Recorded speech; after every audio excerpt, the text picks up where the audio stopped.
Welcome to News from Neptune for July 5th in the 27th week of 2019. I'm Carl Estabrook. The most revolutionary thing one can do is always to proclaim loudly what is happening. That was the view of the socialist Rosa Luxemburg, murdered by a self-proclaimed socialist government a century ago. Remarkably enough, we seem to be verging on a discussion in this country of what the term socialist means. It's not easy, owing to generations of U.S. propaganda. Noam Chomsky, who inspires our program, says terms like capitalism and socialism have been so evacuated of meaning that I don't like to use them. There's nothing remotely like capitalism, in Karl Marx's sense, in existence. To the extent there ever was, it disappeared in the 1920s. Every industrial society today is one form or another of state capitalism.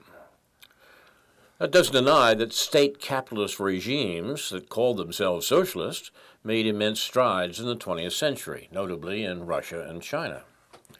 Since 1990, News from Neptune has been a weekly hour of spontaneous and unrehearsed discussion of the news of the week and its coverage by the media, first on a so-called community radio station, and now via Urbana Public TV and YouTube. Earlier editions of this program are available at archive.org. Chomsky says in the U.S. media, either you repeat the same conventional doctrines everybody is saying, or else you say something true, and it will sound like it's from Neptune. David Green and I will try to say some true things tonight on a 4th of July, a celebration of slavery edition. What was the War of Independence, the American Revolution, about? A question we should ask on the 4th of July. It was about protecting the American peculiar institution from the British. The movement in the 1770s in Britain was to abolish slavery. And slavery was the basis of the rising economy of the soon-to-be United States, the competitor in many ways of the British economy. Therefore, the British wanted to shut down slavery by emancipating the slaves, and British law was moving in that direction in the years leading up to the American Revolution. It's important to understand, the point is that the war broke out on the behest of the elites North and South in America, both of whom profited from slavery, and the Brits were moving to abolish it. It's important to understand that slavery was, first of all, about the exploitation of labor, not white supremacy. One of the best historians of the era writes, probably a majority of American historians think of slavery in the United States as primarily a system of race relations, as though the chief business of slavery were the production of white supremacy rather than the production of cotton, sugar, rice, and tobacco. One historian has gone so far as to call slavery the ultimate segregator. He does not ask why Europeans seeking the ultimate method of segregating Africans would go to the trouble and expense of transporting them across the ocean for that purpose when they could have achieved the same end so much more simply by leaving the Africans in Africa. No one dreams of analyzing the struggle of the Irish against the English as a problem in race relations, even though the rationale that the English developed for suppressing the barbarous Irish later served nearly word for word as a rationale for suppressing Africans and indigenous American Indians. Nor does anyone dream of analyzing serfdom in Russia as primarily a system of race relations, even though the Russian nobility invented fictions of their innate natural superiority over the serfs, as preposterous as any devised by American racists. The situation is described by a few historians accurately, notably Barbara Jean Fields, whom I was just quoting. To realize that the American Revolutionary War was a counter-revolution, is a counter-revolution against the movement to emancipation, the movement to abolition of slavery, is an important point for us Americans, blinded by our jingoistic traditions, to think about. So I recommend to you this Independence Day week attention to the real reason for the 4th of July, that is, the defense and continuation of slavery. What's on your mind, David? Well, let me just follow up what you said first by saying that 100 years before 1776, in 1676, there was something called Bacon's Rebellion, which emerged out of indentured servitude, both white and black, terms which probably weren't even much in use at that time, and that scared the owners of the colonies at that time. And so, this is a simplistic version, but it gets to the heart of it. They started figuring out ways to divide the working class, including the indentured servitude class, between what came to be called white and black. And so for the next 100 years,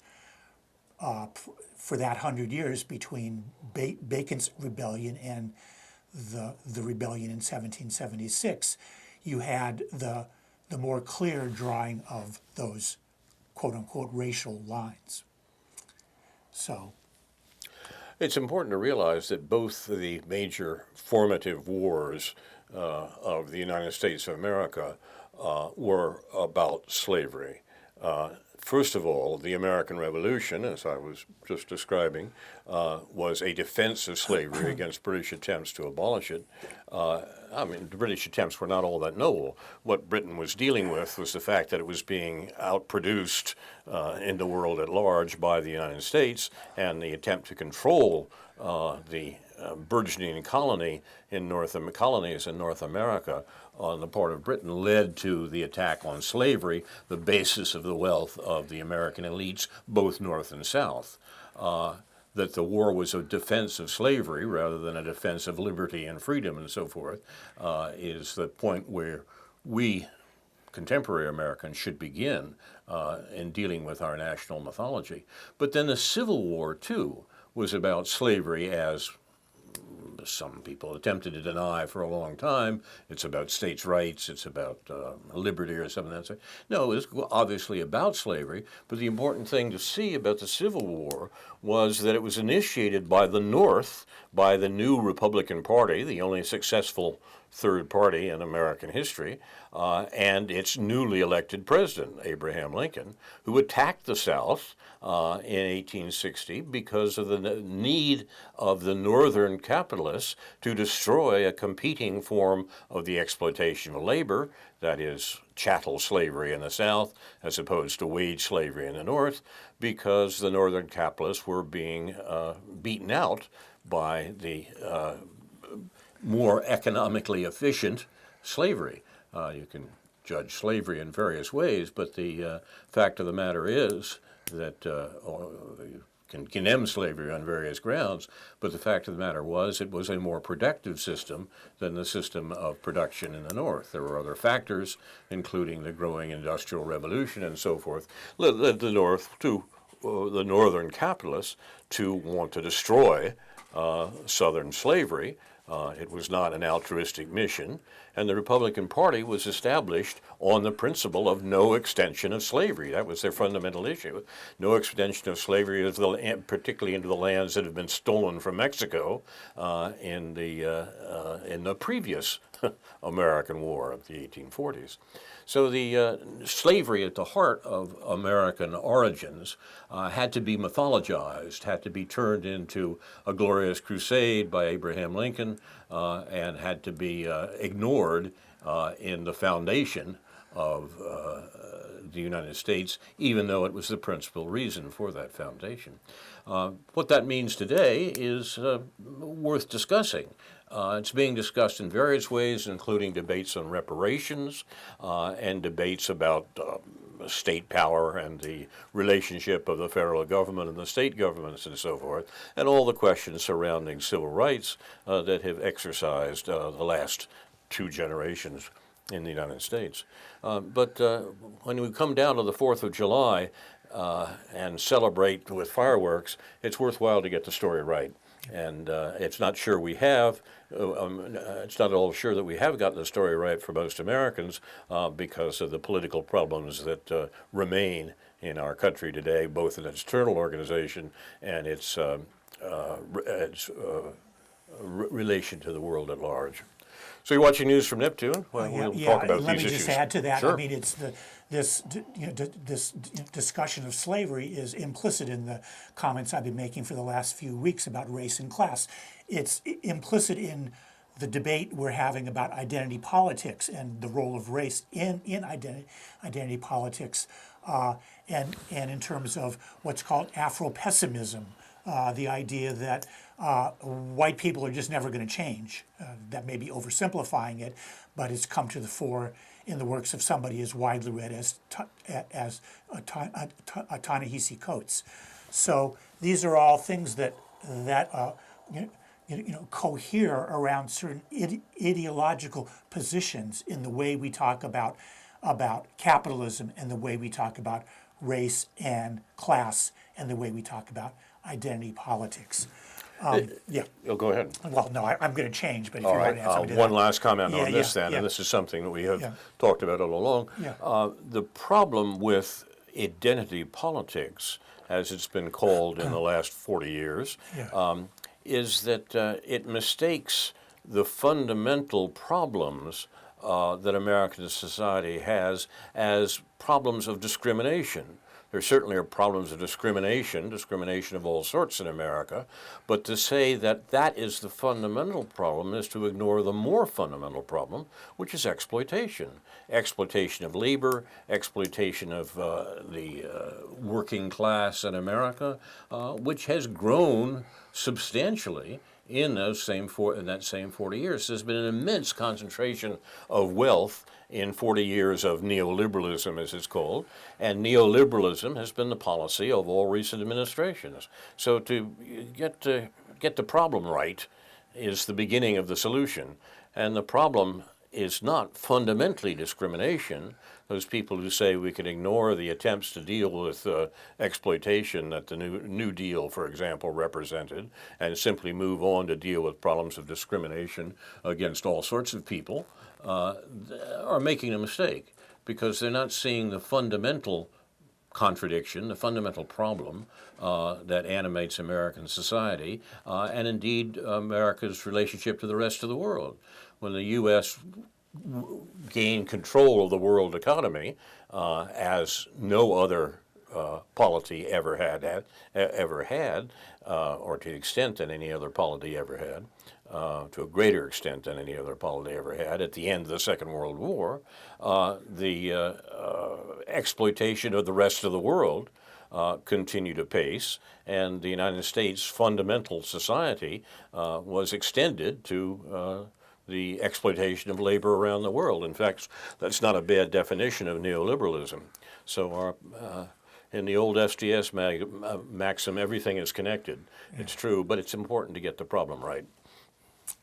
So to segue, perhaps more smoothly than I thought, into the next topic, which is economic wealth, and especially wealth, not income, but wealth.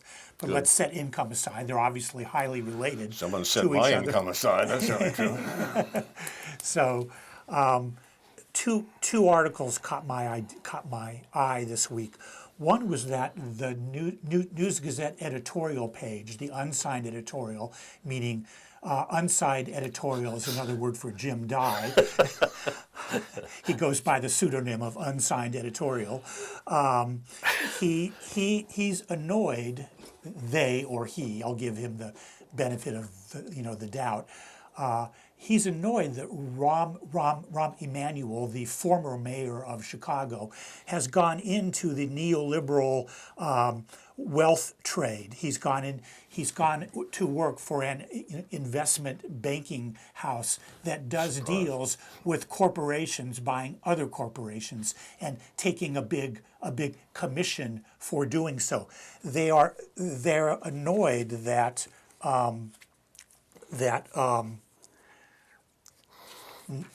as they put it in their usual term, sort of tone. Now Emmanuel has landed softly, as everyone knew he would, in a plum job in which he'll use his extensive personal contacts and political experience to put together deals for a prestigious investment firm, banking firm that's expanding into Chicago. This is called Centerview Partners, a New York-based firm that oversaw business deals with a combined value of $274 billion last year. What that means is that they helped investors collect $274 billion from banks to buy corporations, to merge, acquire, and all the stuff that goes on in neoliberalism for the past 30 or 40 years. Not that it didn't go on to a certain extent before that, but that's really characteristic of the way neoliberalism works. The point I want to make here, without going into too many details, and there's a lot to say about groups like Crestview Partners, and there's a lot to say about going on their webpage and finding out that out of their 42 principles, 40 of them are men. Not that it would make any difference if half of them were women, but this is the way these things work. When you get up higher and higher and higher, you know you're going to find fewer women, and there's a certain reason for that that is actually sort of meaningful. Not, again, that it would make any difference if women just started breaking through the glass ceiling at Centerview Partners. But what Jim Dye is trying to get us to think here is that Rahm Emanuel was a bad guy because he represents Chicago politics, and this state, including the state government itself, now headed by Pritzker, is being screwed over by Chicago politics, who want to tax and spend, who want to take your money and spend it on things, who are corrupt in their various dealings. And what Dye wants you to think is that there's the good guys and the bad guys, but it's so obvious here. What Emanuel is doing is no different in a certain realm than what Ronner is doing. It's no different than what Pritzker does, although Pritzker was given his wealth, but the Pritzker Corporation, including his sister Penny Pritzker, who was the Commerce Secretary under Obama, it's all the same thing. It's not different things. Okay, and so the whole premise that somehow the problem we have in this state is that it's run by the Chicago Pauls, and that's why our state government is quote unquote bankrupt. That's all just wrong. It's not the way to help people to understand how our state works in the national context. It's not the way to understand how the problem in the state, like in every other state, is the same thing, that too few people have too much income and especially wealth. In the first speech I ever heard Noam Chomsky give many, many years ago, he memorably observed, "You can't throw the rascals out because you never threw the rascals in the first place." Mm-hmm. The rascals are in charge, and we need to realize that, and we need to recognize what they do and how they do it, rather than replace them with other rascals, so to speak. And the current situation in Illinois seems to suggest that. We should add, by the way, that Jim Dye, who we enjoy using as a foil perhaps here, has, of course, an open invitation to join us anytime he wants to and discuss these matters. We'd be happy to have him. I don't think he'll be breaking down our door anytime soon. Although he won't have to break it down, it isn't even locked. And in relation to that, kind of an interesting article, either on the same day or the day before or after this editorial, was an AP article that they picked up and posted called "After the Great Recession, Who Has Benefited? The Longest U.S. Economic Recovery on Record Widened America's Vast Wealth Gap," by a fellow named Christopher Rugaber, R-U-G-A-B-E-R, AP economics writer. And there was some interesting data in that article, except my complaint with this article is that they pick a fact here and they pick a fact there, but again, they don't really provide you with any context. They give you kind of enough data to extrapolate from that, from what they tell you, what the wealth situation is.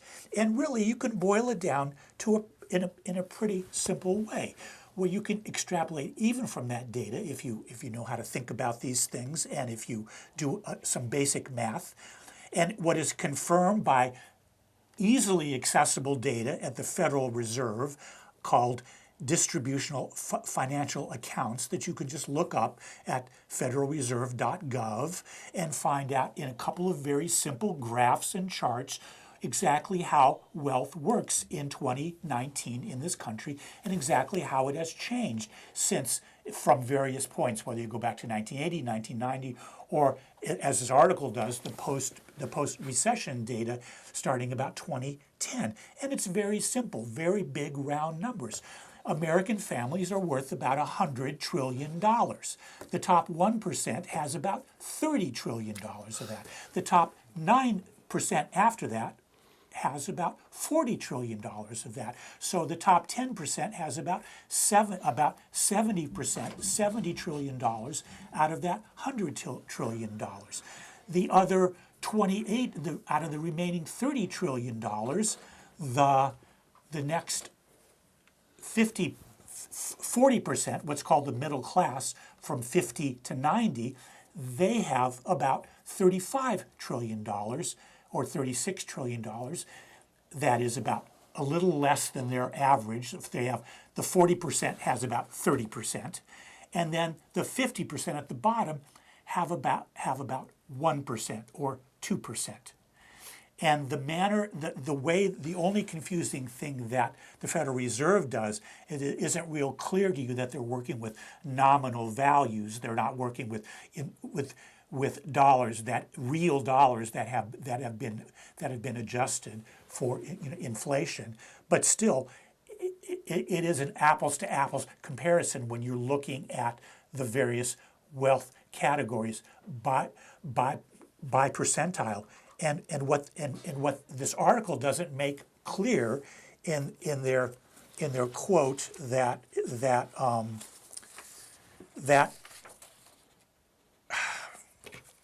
what they argue is that the bottom 50% hasn't changed its nominal value. What they don't point out is that means that the bottom 50% has basically lost half its wealth in the last 40 years, or a quarter of its wealth in the last 10 years. It continues to be a smaller percent, even though the pie gets bigger. Their percentage doesn't even keep up with that pie. That percentage goes down. And these things, I think there's a reason why an article like this, or even why the Federal Reserve, which does good work in collecting this data, but doesn't publicize it very well, it doesn't really want to make it very clear to ordinary people how to understand what this process has been. So there's more to there, but in this, I guess one more thing that I wanted to point out, in this state, if you take these figures, what it means is that the top 1%, that's 100,000 families in this state, or 100,000 households, I'm not sure which, but whatever. 1% of the families has 30% of the wealth, and when you do the math, that would mean that they are worth close to $2 trillion, $2,000 billion, okay? So again, I've said this before, $2,000 billion. We're talking about our state government, Jim Dye, which you're complaining because they're going to have to tax another $4 or $5 billion. They're going through all these contortions to get another $4 or $5 billion to balance the budget, to deal with pension issues and so forth. We're talking about a 1% that has $2,000 billion in wealth. That, if you took $10 billion from them, that would be 1/2 of 1%. That would be 1/200th of their wealth. We don't have a problem with balancing our budget. We have a problem with people that are too rich and their wealth isn't being taxed. And it's important to see that this division or this distribution, such as it is, that David describes, is not static. over the last 40 years and even over the last 10 years since the Great Recession, the concentration of wealth at the top has grown, and it's not only grown, but it's accelerated in its growth. So the situation that David describes is only getting worse, and the government tries to find ways, the state government tries to find ways that it can meet its obligations without inconveniencing those people for whom the distribution of wealth has gotten so much better. Perhaps we should think about an alternative. And what you mean by concentration of wealth is that They got money. whether you whether you know what you mean or not, what the statistical reality is that in the top 1%, the 0.1% expands their wealth share. Right. The 0.9% in that 1%, they maintain, they hold their own, they're still rich. But the 0.1% out of that top 1% expands their share of that 1% wealth. You're watching News from Neptune. We're arguing with some of our favorite interlocutors today. There's one who has written something complex and interesting, and one of the places where you actually can read complex and interesting accounts of American politics, the news blog Counterpunch.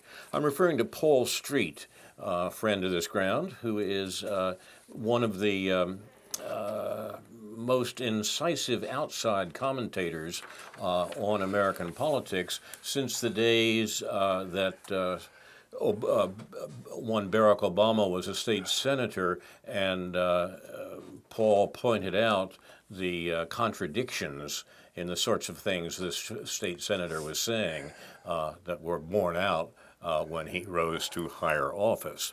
Our chief researcher, Jeff Nicholson, writes, "I'm afraid that Paul Street has offered less than his best with his latest article, an article on Russiagate.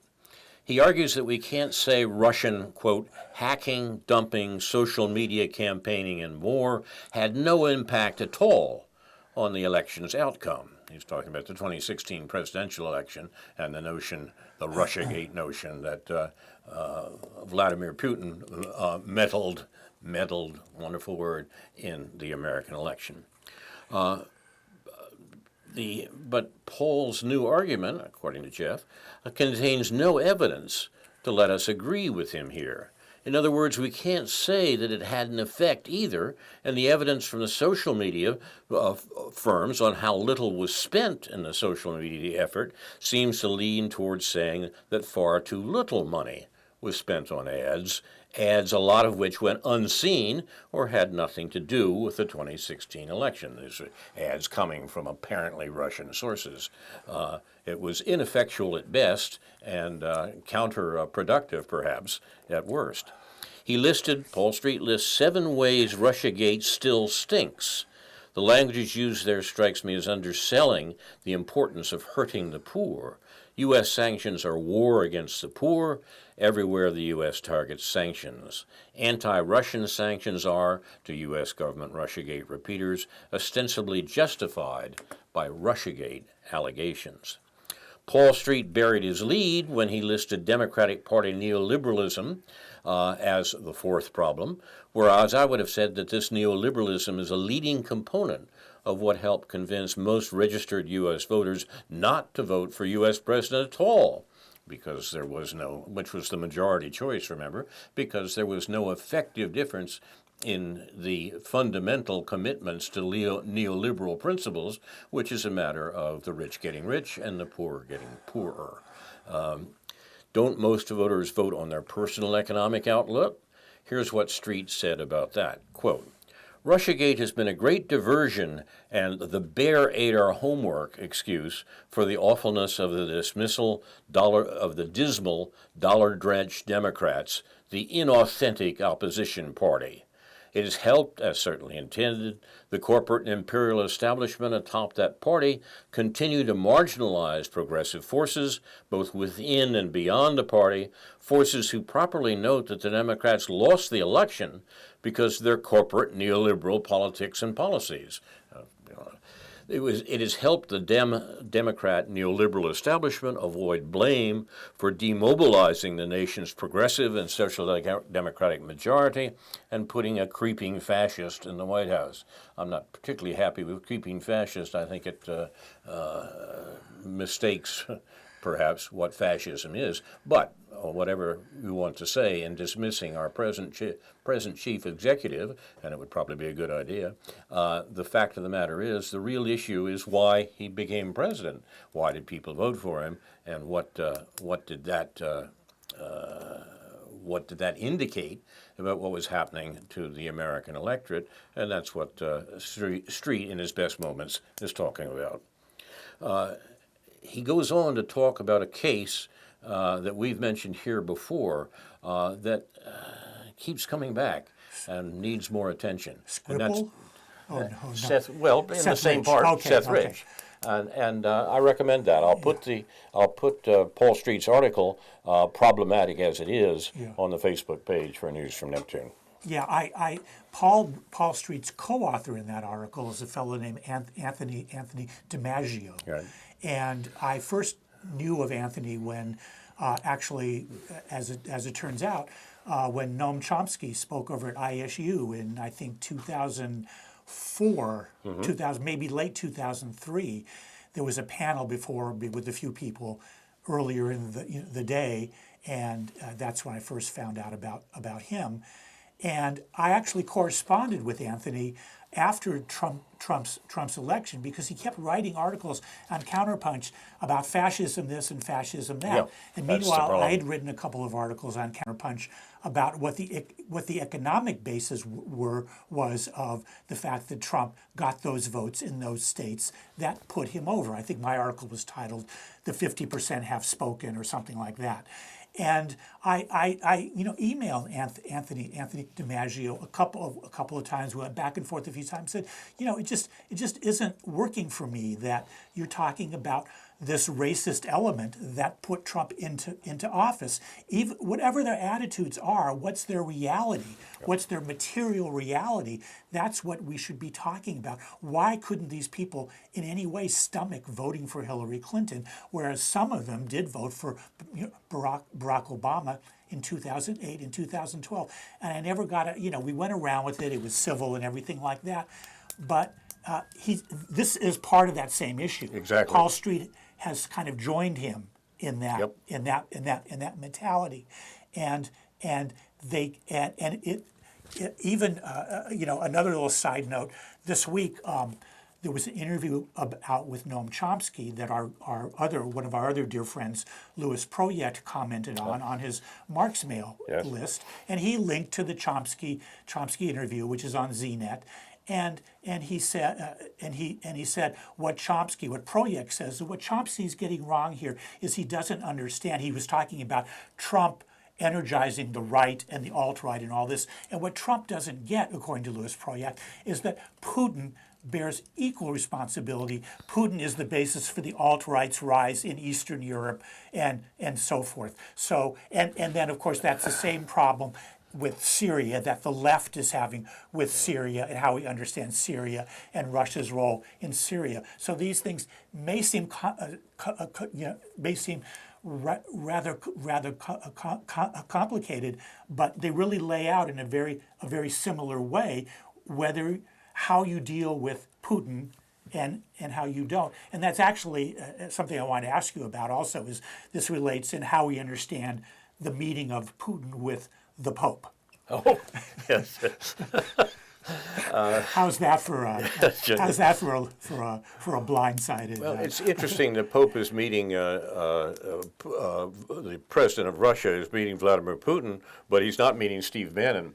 And Steve Bannon has, of the two of them, Putin is far closer to the Pope than Steve Bannon is. So it's things are peculiar at that level, and probably not, frankly, very important. Not as important as the issues we were talking about before.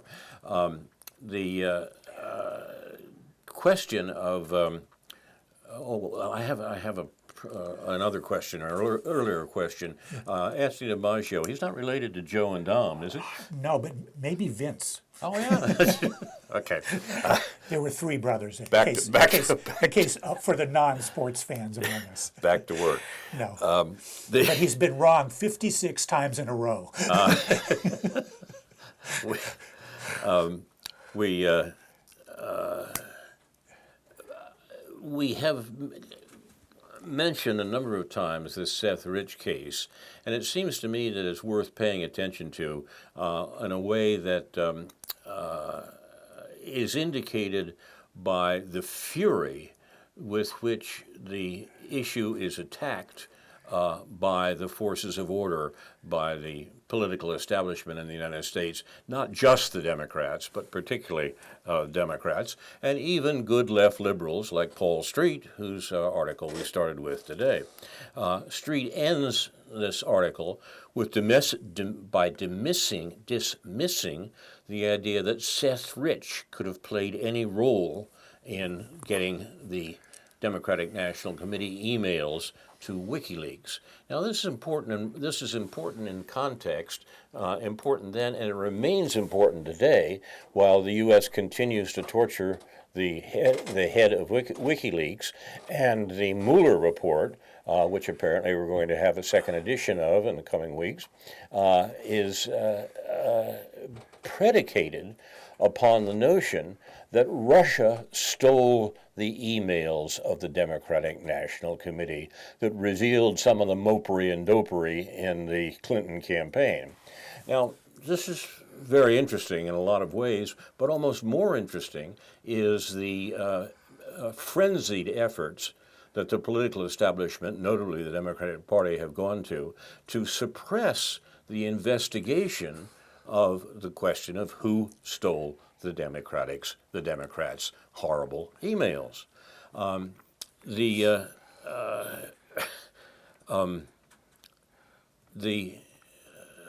researcher writes, again and again I've encountered online friends spouting what often seems very much like Kremlin talking points and Russian nationalist propaganda.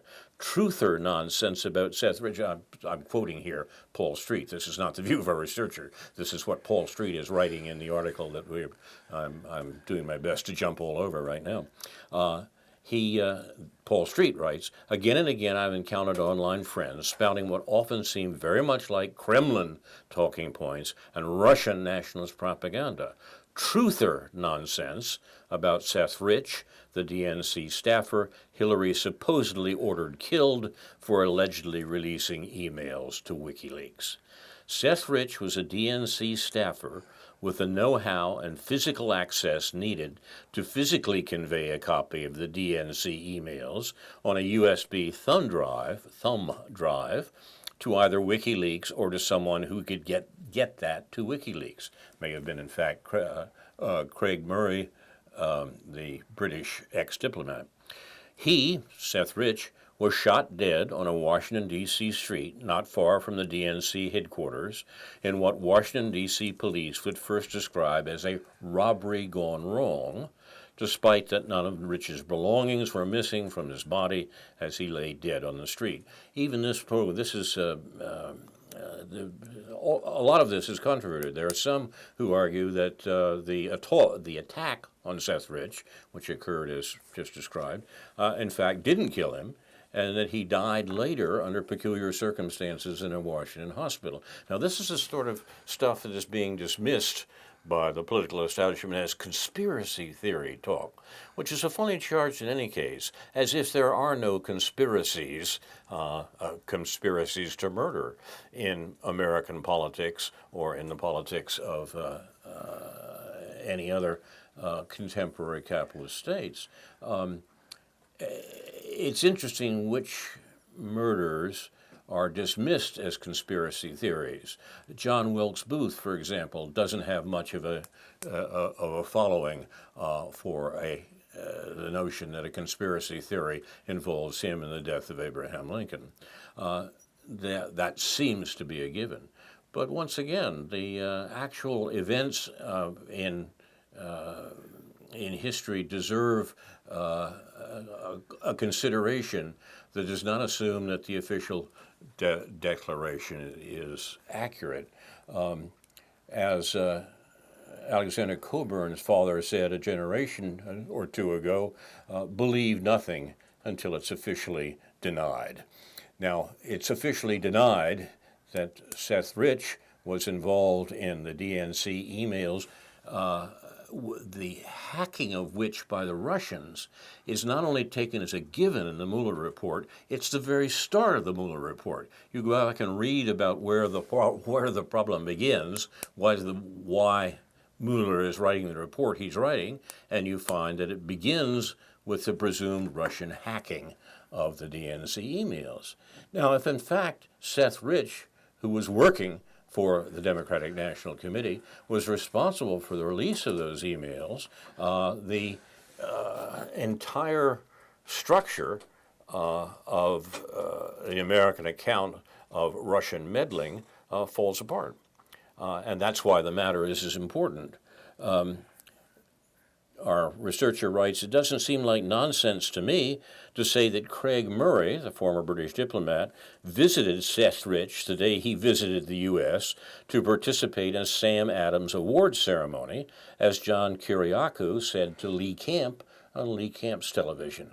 I'll put the reference to that or the link to that on the Facebook page for News from Neptune.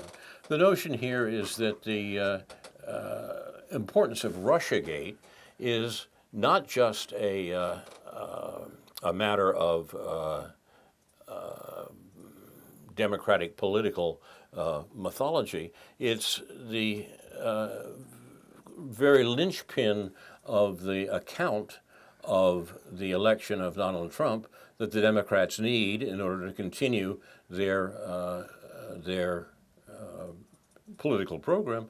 And as we were saying earlier, the notion that this was the fundamental concern of the Democrats does seem to be correct on the grounds that the complaints that Trump won because he was a racist and not because Americans are hurting economically is exactly the point they have to put over. And Mrs. Clinton tried very hard to put over in the last election, and it seems false. I'm kind of surprised that someone like Paul Street, good Marxist that he is, or if he is, good quasi-Marxist that he is, or at least informed on the nature, and who heaps opprobrium on the Democratic Party or the DNC, those who run the Democratic Party, which is basically a fundraising outfit for capitalism. It surprises me that Paul Street seems to be persuaded by the idea that because Trump is a worse person, character-wise, than Barack Obama or even Hillary Clinton, that somehow his policies must be worse, or that we have to somehow favor the Democrats, the Democrats like that over Trump. That there's a meaningful difference there, given that there may be programmatic differences in how they manage the capitalist state in terms of the few crumbs that it throws to people. But it just surprises me that Paul Street, instead of emphasizing that they're all in the same boat and that they don't like Trump, that the Democratic establishment and the Republican establishment to some extent doesn't like Trump because he puts a bad and a sometimes too honest face of what capitalism is up to in this country, in this world. Noam Chomsky has observed that if the Nuremberg principles had actually been applied since the Second World War to chief executives as they were applied to the leaders of Germany in 1946, if that were the case, all post-war American presidents would have been hanged for violating the fundamental principle of the United Nations, the fundamental principle of international law, the prohibition of aggressive war. Every American president, up to and including the present one, has been responsible for aggressive war. One of the very top on the list is Barack Obama, the only American president who has ever been at war through 2 presidential terms. Even Roosevelt and Wilson couldn't manage that. But given that situation, given the activities of all previous presidents, particularly since the Second World War, the point that David makes is exactly right. We should pay attention to the policies of their administrations and not their inner hearts. They may or may not be nice people. They certainly are international murderers. And that is the point that we as American citizens, who are in some sense responsible for that, should be particularly concerned about, perhaps especially on the occasion of the celebration of our national virtue, the 4th of July.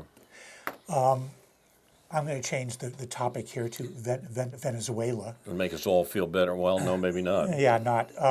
And because the New York Times has really been on a tear in its coverage, quote-unquote coverage of Venezuela. And I think they've been on a tear because they recognize that Guaido is not going to overthrow Maduro, that the U.S.-sponsored coup is not going to work, but they're going on the propaganda offensive. And just to put the positive articles first, I mean the positive in the sense of truthful articles first, there's one right on Counterpunch this morning that added to what I had already had. Why the U.S. puppet president of Venezuela is toast, referring to Juan Guaido by a fellow named Roger Harris. And he writes, even the corporate media are losing enthusiasm for the U.S. government's ploy to replace the democratically elected President Nicolas Maduro of Venezuela with the U.S.-anointed security asset Juan Guaido. Reuters reports in a July 1st article, quote, title of which is, quote, disappointed Venezuelans lose patience with Guaido as Maduro hangs on. And what they say in this article is the U.S.-backed military uprising, quote unquote, has unraveled, quote unquote. A critical reading of this article explains why. I would also refer, just for those who are interested in doing a little more research, an article at fair.org about media coverage of Venezuela by Lucas Kerner, Koerner, and Ricardo Vaz, V-A-Z, which gives an overview. And Kerner was also interviewed on the program This Is Hell, very, very good interview. But what really got me onto this was noticing that just in the last few days, the New York Times has been on a real tear with their Venezuela coverage. They have written the titles of these articles. Venezuela's collapse is the worst outside of war in decades, economists say. Another one, Venezuelan Navy captain accused of rebellion dies after signs of torture. And the third one, Venezuela forces killed thousands, then covered it up, UN says. So what's going on in Venezuela is horrible. What all these articles elide is the fact that not just the U.S. sanctions are incidental to what's horrible, they're fundamental to what is going on there. That's horrible. That's how they justify all of this suffering and blame it on the Venezuelan government. You're watching news from Neptune. In the last few minutes we have here, I'd like to bring it all back home, so to speak, with reference to the election for congressional representative here in the Illinois 13th District.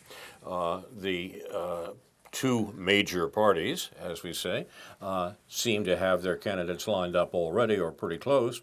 And there's an interesting local development that I wanted to mention, and that is an attempt by various political groups with various political ideas to run an alternative candidate, an insurgent candidacy, if you like, for the House of Representatives seat from this district, the 13th Illinois Congressional District.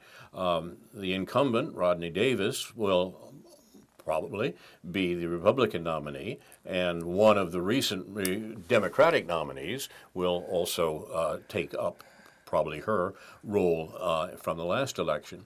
This being the case, there is a group that's trying to say we need a candidate who does not follow the conventional politics on war and the environment that we can expect from either of these major party candidates. There should be a third candidate who actually calls for the return of American troops from the Middle East and serious action on the dangers of climate catastrophe.